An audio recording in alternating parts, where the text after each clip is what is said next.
오늘 말씀은 시편 34편 19절의 말씀입니다.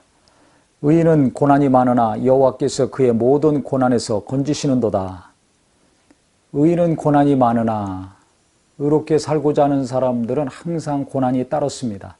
지금 다윗이 시편 34편에서 이 고난에 대해서 언급하고 있는데, 이때 다윗은 아비멜렉 앞에서 미친 채 하다가 쫓겨나서 지은 시라고 성경의 서두에 나와 있습니다. 이 사무엘상 21장 13절에 보면 이 사울의 그 핍박을 피해 가지고 다윗이 가드 왕 아기스한테 갑니다. 그때 그 왕의 신하들이 저가 골리앗을 무너뜨린 자입니다. 우리나라에 들어온 것은 정탐하러 온 것일 것입니다. 사울이 죽인 자는 천천이지만 다윗이 죽인 자는 만만이라는 노래가 유행하지 않았습니까? 그래서 저를 잡아 죽여야 됩니다. 그렇게 이야기를 했습니다. 그때 다윗이 가만히 있으면 자기가 죽게 생겼습니다. 사울이 자기를 시기해서 죽이려고 해서 지금 도망왔는데 거기서도 목숨을 잃게 생겼으니까 갑자기 그가 침을 흘리면서 문지방을 득득 긁어 미친 채를 했습니다. 그래서 왜 저 미친 사람을 여기 두느냐, 빨리 내쫓아라. 그래서 그가 목숨을 부지해서 살아났죠. 그는 나라와 민족을 구한 자였습니다.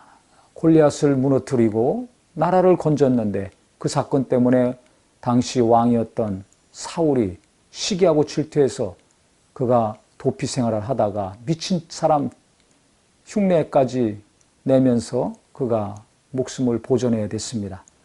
왜 아무 잘못한 것도 없는데 왜 내가 이렇게 고난 받아야 되는가 하면서 그가 지은 시가 이 34편입니다. 의롭게 사는 사람, 의를 위해서 헌신하고 희생하고 하나님의 나라와 뜻을 이루려고 몸부림치는 사람들은 여러 가지 고난이 따릅니다.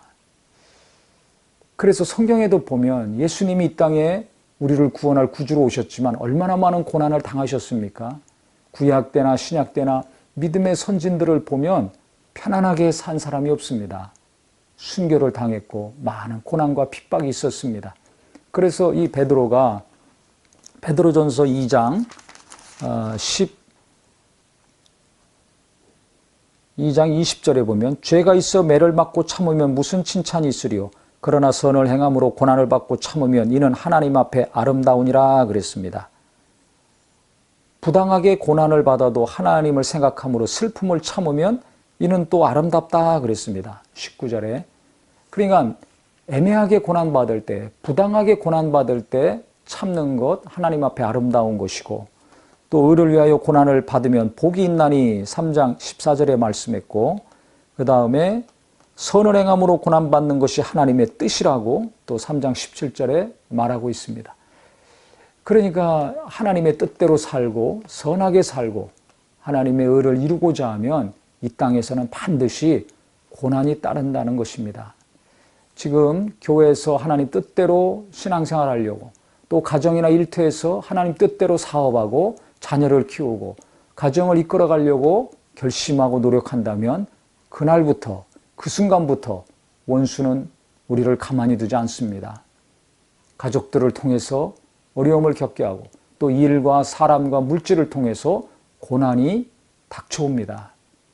이때 우리가 낙심하고 포기하지 말고, 예수님도 고난을 받으셨고 성경에 있는 모든 인물들 고난 가운데 결국은 어려움이 있었지만 하나님이 마지막에는 건지셔서 예수님은 부활의 영광을 맛보셨고, 다윗은 이 고난의 연단을 통과한 다음에 왕이 되어서 큰 나라를 통치할 수 있었고, 베드로도 고난을 통해서 거룩한 성품을 유지하고 신의 성품을 논한 것처럼 우리 모두가 고난을 통해서 하나님이 나를 온전케 하시고 연단하신 후에는 내가 정금같이 나오리란 욥의 고백이 바로 나의 고백이요 우리의 고백이 되기를 바랍니다.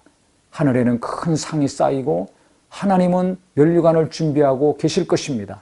이 땅에 사는 날 편안하게 사는 것만 생각하지 마시고 하나님이 주신 거 감사히 생각하면서 하나님의 나라를 위해서, 복음을 위해서, 하나님의 뜻을 위해서 우리가 희생하고 헌신하고 결단한다면 비난이 오고 또 욕을 먹고 많은 여러 가지 고난이 따르겠지만 고난 받는 만큼 하늘에서는 주님이 기뻐하시고 이 땅에서 하나님께서 복을 주시고 그 나라에 가서도 큰 귀한 칭찬을 주신다는 거 꼭 믿으셔서 고난 가운데 소망이 더 든든하고 분명해지는 저와 우리 모두가 되기를 예수님의 이름으로 축원합니다.